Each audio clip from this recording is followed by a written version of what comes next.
Barak Yahuah, Barak Yahuah, Barak Yahuah. Shalom, peace and blessings and barakut to you and your entire house. Shalom, my name is Miriam.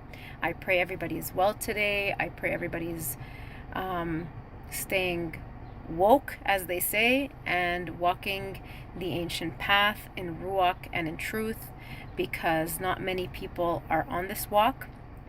Yahuah did say, many are called, few are chosen.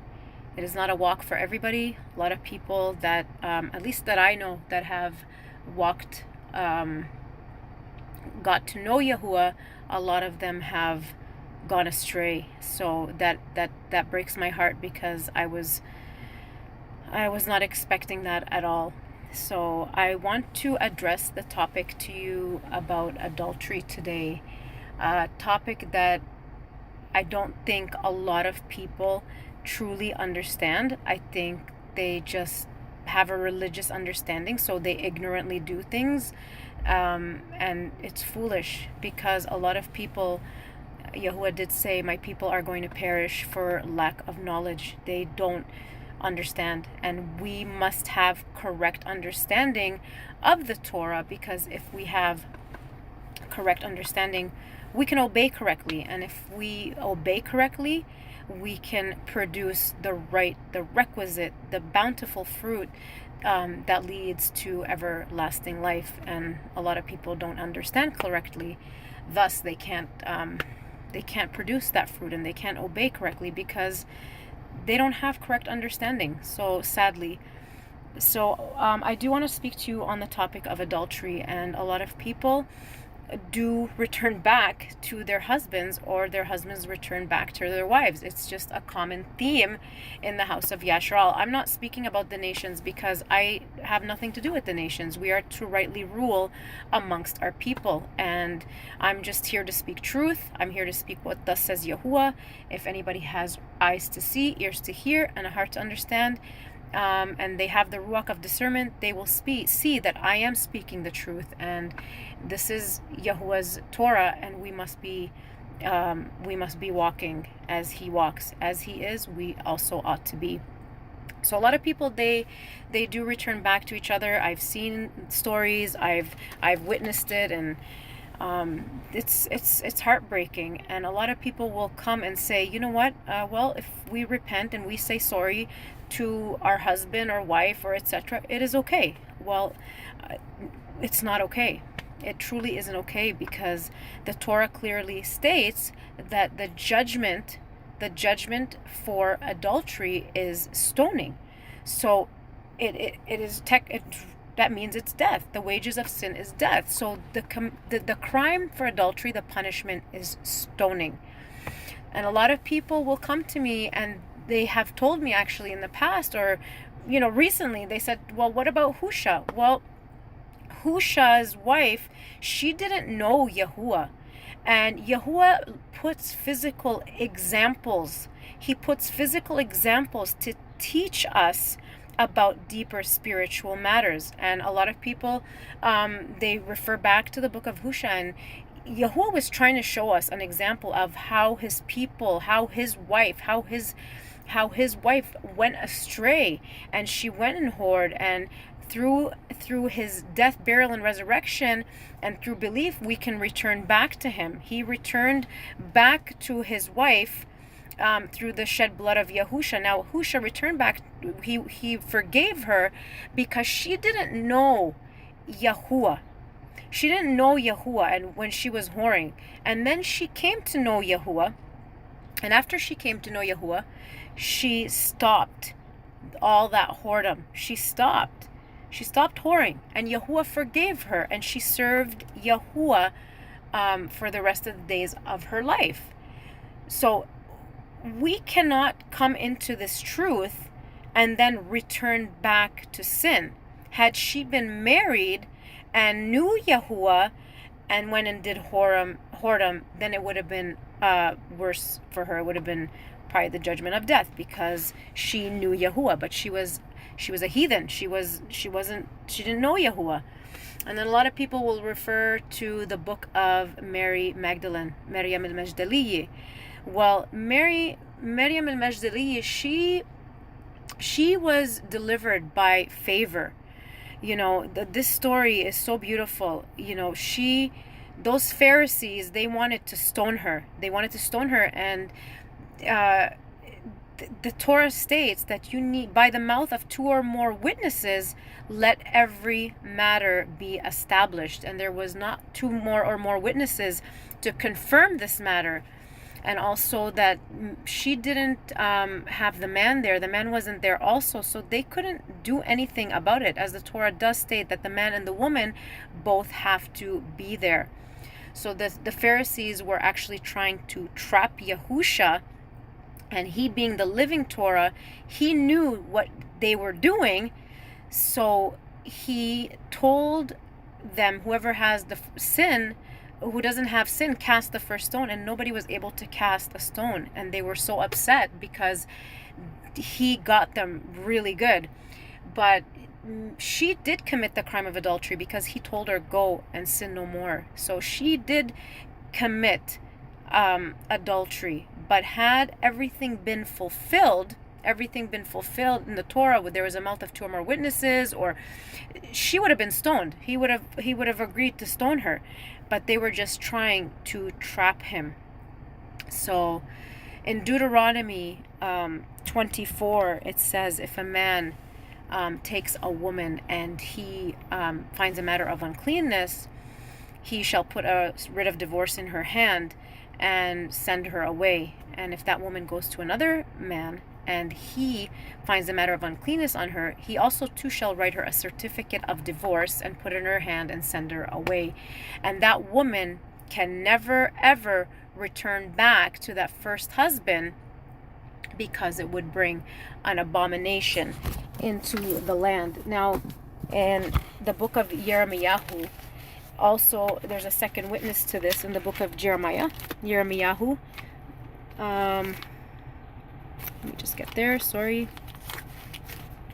He says in the book of Yirmiyahu chapter 3, it says, if a man puts away his wife and she goes from him and becomes another man's, does he return to her again? Would not that land be made greatly unclean? But you have committed whoring with many lovers, and would you return to me, declares Yahuah.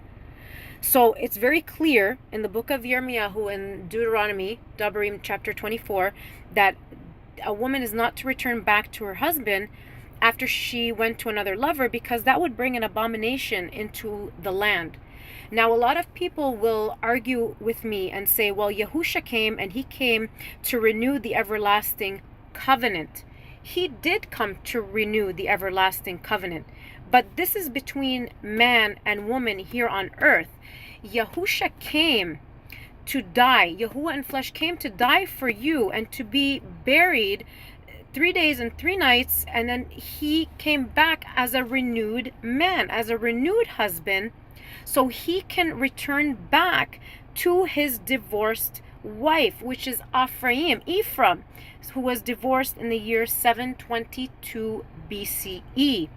They are not going to return back to covenant with the master until after the great distress, because Ephraim, frankly, they're not listening. For Ephraim is rebellious. I mean, if you are calling yourself the house of Yehuda or the house of Yasharal, I mean, the only people that are listening is true Yahudim, the ones that are actually adhering to what is being spoken. To anybody who understands the Torah correctly, they know that Yahusha died for his wife. Yes, he died both for Yehuda and Ephraim, but Yehuda is still in covenant with the master because he was never divorced. He never divorced Yehuda. He divorced Ephraim. Ephraim was divorced, and again, they're not going to return back into covenant with the master until after the great distress. But if somebody desires to attach to the house of Yehuda, they can, through receiving Ruach. If you are still amongst the house of Yasharal, you are void of Ruach. You are amongst the nations. The only people that have received breath in this season, who have returned back to covenant with the master, is the house of Yehuda. The house of Yehuda. So when he died for his bride, and it cost him it cost a heavy price. Not with perishable goods, not with silver and gold, but with his very shed blood. With his blood, with his precious blood. All his blood was poured out on the earth in order for him to redeem his bride. He, our innocent lamb, slain before the foundation of this earth, was slain. All his blood was shed for him to redeem his bride. Something innocent must be given in place of that sinner, of that person that sinned. A life for a life. A life for a life. So if a man and a woman return back to each other after they committed adultery in the walk of Yahuah, I'm not talking about heathens. I'm not talking about the nations. The nations can do whatever they want. But if you have stepped foot in this walk with Yahuah, and you're calling on the name of Yahuah, and within this walk you have committed adultery, you cannot return back to each other, man or woman. But I want to make a point that if you were part of the nations and you teshubad, you repented, and then you came into Yahuah and you have repented and you never committed adultery or anything like that again, you can return back to each other, because Yahuah said, if any man be in Mashiach, he is a new creature, all things have passed away. We are not Christians. So it has to be a life for a life. Your husband didn't die for you, wife. He didn't die for you the way Yahusha died for his bride. He didn't die for you, so you cannot return back to him. There's no life for life. The wages of sin is death. I would like to just speak in Rome, and I'm not saying, so if your husband dies, I'm not saying you go kill him, and that's okay, that's it. No, that's not what we're talking about. I'm not saying that your husband go hang himself. No, I'm just saying that it is a life for a life, and the wages of sin is death. There must be a slaughter offering. The only way is to just separate, separate and repent, and never look at any man, or if you're a woman, and if you don't look at any woman if you are a man, and walk this walk as best as you can, the way Ra'uban did. Ra'uban, he was Yaqub's son, and he committed adultery, and he cheated, or he took his father's wife Bilhah. But if you read through the ancient text, it says that he wore sackcloth, he gave away his wife, he gave them to Yehuda, his children, and he repented. He was just serving Yahuah for the rest of his days. So I just want to read Romans chapter 7, verses 1 to 4 through what I was speaking right now. It says, Romans chapter 7, 1 to 4. Or do you not know, brothers, for I speak to those knowing the Torah, that the Torah rules over a man as long as he lives? For the married woman has been bound by the Torah to the living husband. But if her husband dies, she is released from the Torah concerning her husband. So it says, but if her husband dies, she is released from the Torah concerning her husband. So then, while her husband lives, she shall be called an adulteress if she become another man's. But if her husband dies, she is free from that part of the Torah, so that she is not an adulteress, having become another man's. So, my brothers, you also were put to death to the Torah through the body of Mashiach, for you too become another's, the one who was raised from the dead, and we should bear fruit to Elohim. We cannot return back if you have committed adultery in this walk. This walk is not a walk for everyone, and not many are going to understand. And it is okay if you get upset, but you know what? At the end, I'm not your judge. On Judgment Day, there's no more compassion. Compassion runs out on that day. You have an opportunity to teshuba now, to return back and return back to our Master, so he can fill you with his breath, because without breath, without the living bread, without the laham shamayim, without the ruach hakadosh, we are dead. We are dead, lifeless, stinky things. We are We're accounted amongst the living dead if we do not receive breath in this life. There's only few in this season that have received his breath. Everyone else is going to be left for the hour of trial, which is soon to come upon this earth.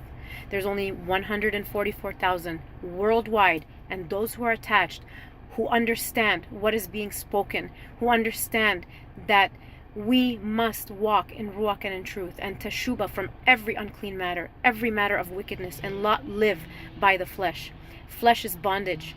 Flesh is wicked. This flesh is disgusting. It is wicked. It has nothing to do with Yahuah, and it is going back to where it came from. He paid a price for our soul. He paid a heavy, heavy price for our souls. So I just want to end this off in Hebrews, book of Hebrews, chapter 10. And I'm going to close this off. He says in Hebrews chapter 10, verse 26. And this is after, if we've come and received the truth, we need to ensure that we no longer sin these grave, wicked sins, because Yahuah is not to be mocked. If we are sinning, every time we sin against him, we are profaning the name of Yahuah. We are profaning his Kadush name. He is Kadush. He is separate. He is beautiful, and we must be separate as he is separate. He says, for if we sin purposely, after we have received the knowledge of the truth, there no longer remains a slaughter offering for sins. I'm going to read this again. For if we sin purposely, after we have received the knowledge of the truth, there no longer remains a slaughter offering for sin, but some fearsome anticipation of judgment and a fierce fire which is about to consume the opponents. Anyone who has disregarded the Torah of Musa dies without compassion on the witness of 2 or 3 witnesses. We better ensure that we are walking right. Yahuah is Kadush, and we must be Kadush in this season. We must be Kadush. He is Kadush. Yahuah barak you and guard you. Yahuah make his face shine upon you and show favor unto you. Yahuah lift up his face upon you and give you shalom. Thus you shall put my name on the children of Yasharal, and I myself shall barak them. So be it, so be it, so be it. Shalom.